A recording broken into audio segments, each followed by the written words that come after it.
Olá pessoal, vamos passar então imediatamente para as questões de direito do consumidor, ou melhor dizendo, as dicas de direito do consumidor para o 10º exame da Ordem Fundação Getúlio Vargas. Lembrando a vocês que na parte de direito do consumidor, do exame da Ordem da Fundação, nós temos aí questões mais técnicas, mais peculiares, voltadas ao CDC. Nesse ponto, a Fundação é muito interessante porque ela repete questões. Diferente do direito empresarial, em que não há repetições do mesmo assunto abordado. Aqui na Fundação Getúlio Vargas nós temos então uma repetição de informações. Vamos tentar aí filtrar e abordar todas as questões já mencionadas em outras provas da Fundação, tanto no exame da Ordem quanto em questões paralelos, porque é exatamente assim que a Fundação tira. Ela tira questões cobradas em outros concursos e coloca no exame da Ordem. Vamos lá? Vamos montar aqui um grande esboço daquilo que aparece na Fundação Getúlio Vargas ou poderá aparecer na nossa prova do 10º exame. A estrutura básica do CDC é sempre a estrutura formada por um consumidor, e do outro lado eu tenho uma pessoa que está sempre obrigado a obedecer algumas regras, chamado fornecedor. Nós temos uma relação direta com o nosso consumidor. Este fornecedor fornece um produto ou então fornece um serviço ao nosso consumidor. Olha só que interessante. O conceito de consumidor e o conceito de fornecedor nem sempre aparece na hora da prova da Fundação Getúlio Vargas. O que aparece na prova, pessoal, o que vem aparecendo na prova, é sempre quando esse produto ou serviço ofertado pelo fornecedor apresenta um defeito. Então é exatamente o sistema de responsabilidade. Quando eu tenho um defeito do produto ou do serviço, nós temos que falar num direito do consumidor. Só que esse direito do consumidor ou ele está atrelado a uma indenização ou ele está atrelado a uma substituição do produto. Indenização, pessoal, geralmente indenização pecuniária, dinheiro. E a substituição do produto é trocar efetivamente por um outro produto, seja ele da mesma qualidade ou então através de sistemas de compensação. Isso é muito importante porque vai definir todo o sistema da decadência e da prescrição, que é objeto extremamente cobrado pela Fundação Getúlio Vargas. Olha só, se por um acaso esse meu defeito de fato causou um dano extracorpóreo ao produto, ou seja, se de fato do defeito do produto gerou uma lesão corporal, uma lesão psicológica, uma lesão ao meu patrimônio pessoal, material, etc., nós temos uma responsabilidade de fato. Comprei uma motosserra, vou ligar, arrebenta a correia, corta meu pé. É o exemplo que eu dou em sala de aula. Ou seja, do defeito da motosserra, acabou cortando meu pé. Sofri uma lesão. Nesse sistema aqui, o que eu vou objetivar é uma reparação em dinheiro pelo defeito do produto. Chama-se responsabilização de fato pelo defeito. Só que eu tenho um produto e um serviço. Então eu posso ter produto, um defeito pelo produto, e eu tenho também um defeito do serviço. O Código de Defesa do Consumidor adotou a teoria da responsabilidade objetiva. A teoria da responsabilidade objetiva para responsabilizar o meu fornecedor do produto ou serviço que tem um defeito. Só que essa responsabilidade ela é objetiva pela teoria do risco da atividade. Quem coloca um produto à venda ou quem oferece um serviço assume o risco de eventualmente ter um defeito. E por isso, então, essa responsabilidade objetiva ela é mitigada pela teoria da atividade, porque ela admite, tanto no artigo 12, parágrafo 3º, excludentes de responsabilidade. Assim também quanto no artigo 14, parágrafo 3º, também admite excludentes de responsabilidade do fornecedor. Exemplo, o fornecedor pode dizer que não colocou o produto no mercado. Segundo, pode dizer que embora tenha colocado o produto no mercado, o defeito inexiste. E terceiro, pode alegar que culpa exclusiva da vítima ou então de terceiros. Na prestação de serviço, o meu fornecedor pode dizer, olha, o serviço foi prestado, mas não tem defeito. Ou então o serviço foi prestado e o defeito foi oriundo ou praticado pelo meu consumidor, vítima ou pelo terceiro. Então, a teoria adotada pelo CDC é a teoria da responsabilidade objetiva mitigada pelo, entre aspas, pela teoria da atividade. Então, a teoria da responsabilidade objetiva, mas pela responsabilidade da atividade. Não é responsabilidade integral, porque admite aqui essas duas hipóteses de excludente. Uma vez que nós tenhamos, então, um dano causado extracorpóreo, nós poderemos ter, inclusive, pessoas chamadas consumidores por equiparação. Os consumidores por equiparação estão no artigo 17, que são as vítimas do acidente. Em sala de aula, até eu brinco falando sobre o acidente do voo da TAM em São Paulo, que tinham pessoas lá no final da pista que moravam nessas casas, que nunca compraram uma passagem aérea do voo da TAM, mas sofreram uma lesão em virtude da falta de prestação de serviço com qualidade no voo aéreo. Ou seja, elas são vítimas, consumidores vítimas e, portanto, podem pleitear reparação de danos pela extrapolação do defeito do produto ou serviço. Isso chama-se responsabilidade de fato.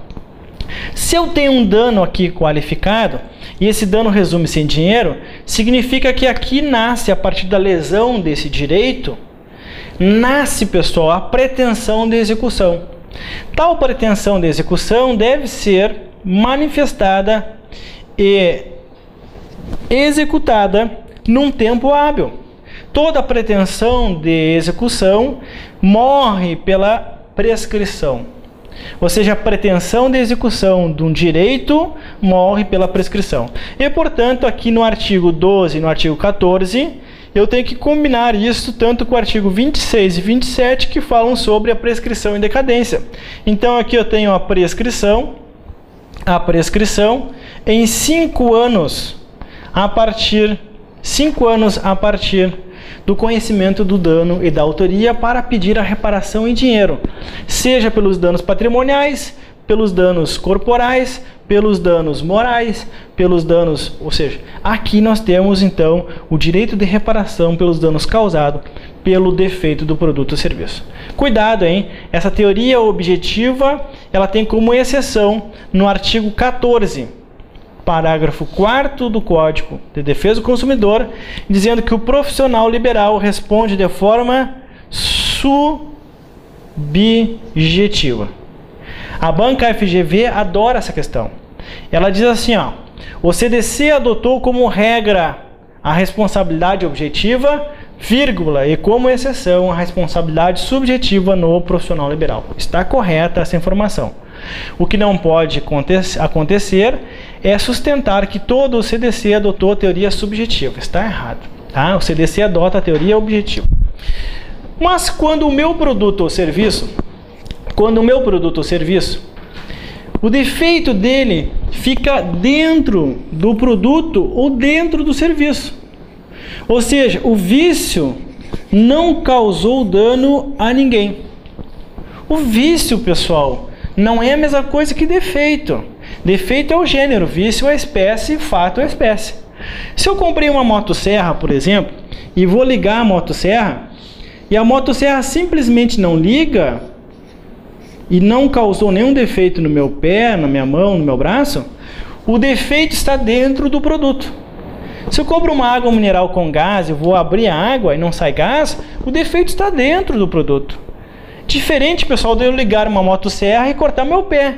Diferente do que tomar uma água que veio de uma garrafinha embalada e me causar aí uma infecção intestinal. Então, daí do defeito extrapolou. Aqui não extrapola nada. Por isso que nós chamamos sistema de responsabilidade pelo vício. Quando eu tenho vício, eu tenho o vício do produto, e eu tenho o vício do serviço. Em ambos os casos, nós não temos lesão corpórea, ou seja, não temos lesão ao patrimônio diretamente. Então eu não falo aqui, pessoal, em pretensão de reparação nenhuma. No máximo que eu falo aqui é o meu direito de troca, ou então direito de devolução do meu dinheiro. E o nome disso chama-se decadência. Decadência pelo prazo de 30 dias ou pelo prazo de 90 dias da contar da entrega do produto ou então do término do meu serviço. Cuidado, porque se eu tenho aqui vício do nosso produto no artigo 18, parágrafo 1º, eu tenho que dar um tempo ao meu fornecedor para consertar esse produto. E esse tempo para conserto do produto é um tempo de 30 dias, podendo ser até 7 ou no máximo até 180, previamente estabelecido. Após o 30º dia, se caso ele não consertou meu produto, aí surge o meu direito de efetivar a troca por outro produto, a devolução do meu dinheiro equivalente, ou então fazer abatimento proporcional do preço, mas depois do 30º dia. Se por um acaso o defeito, o vício do produto for pela quantidade, eu não vou esperar 30 dias para trocar nada. Se você compra uma água que era para ter 500 ml e você olha a água, ela tem 300 ml, você não vai esperar 30 dias para substituir a garrafa d'água. A substituição é imediata. Então, no artigo 19, a substituição é imediata. Na prestação de serviço, uma vez que o serviço seja prestado de forma inadequada, mas não causou dano a ninguém, nós temos então o artigo 20, que diz que a reexecução do serviço deve ser de forma imediata. Não precisa esperar 30 dias. Então essa espera de 30 dias para consertar um produto é somente no quesito, digamos assim, qualidade. Qualidade do produto. Mas percebam vocês, tanto nos casos de decadência quanto nos casos de prescrição, por vício, por defeito de fato ou defeito de vício, eu já comprei alguma coisa. Eu já comprei um produto. Eu já adquiri um serviço. E se você não adquiriu nada, será que nós estaríamos aí protegidos pelo Código de Defesa do Consumidor? Claro que sim. Então nós temos que cuidar, porque a Fundação Getúlio Vargas vem abordando 3 grandes aspectos sempre na prova do CDC. O primeiro aspecto que nós temos são as práticas comerciais. Vamos colocar aqui práticas comerciais. Práticas comerciais. O segundo aspecto que nós temos são as chamadas práticas abusivas. Práticas abusivas. E ao final nós temos então as cláusulas. Vamos colocar aqui uma proteção contratual. Proteção contratual. E dentro da proteção contratual nós vamos colocar aqui as cláusulas. Cláusulas abusivas. Ok? Então nós temos 3 grandes tópicos. Nas práticas comerciais nós temos aqui a oferta e a publicidade enganosa ou abusiva.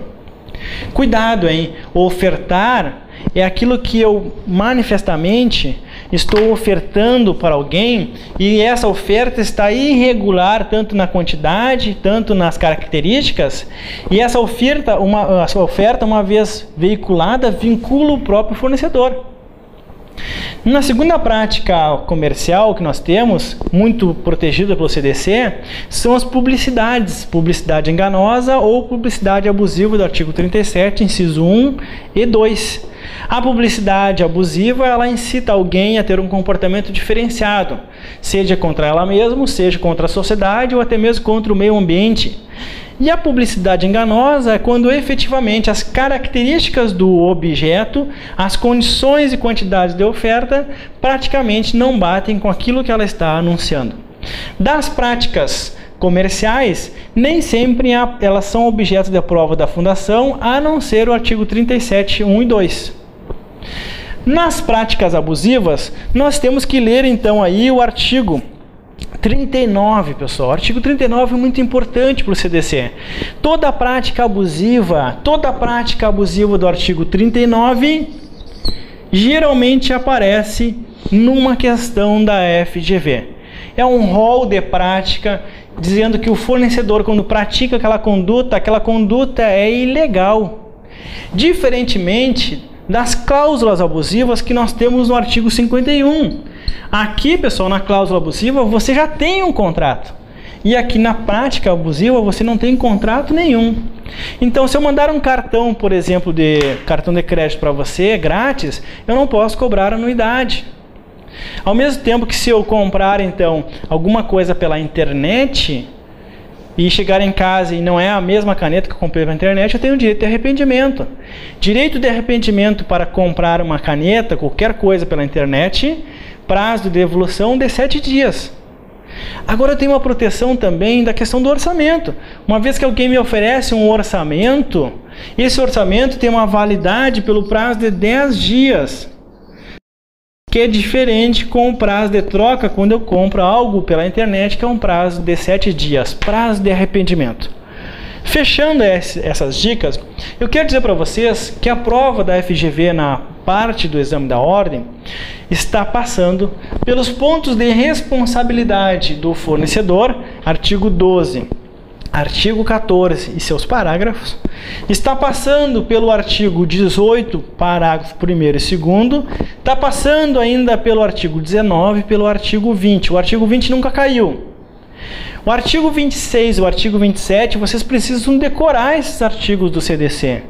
Só que nós temos que ler artigo 26 e 27 com o artigo 18 e com o artigo 12 e 14. Ao final disso, artigo 37, inciso 1 e 2, artigo 39 e artigo 51, isso aqui é crucial para o exame da ordem.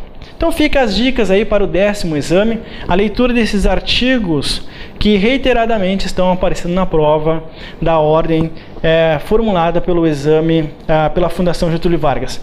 Desde já deixo para vocês todo o desejo de boa sorte, sucesso no dia da prova, tranquilidade.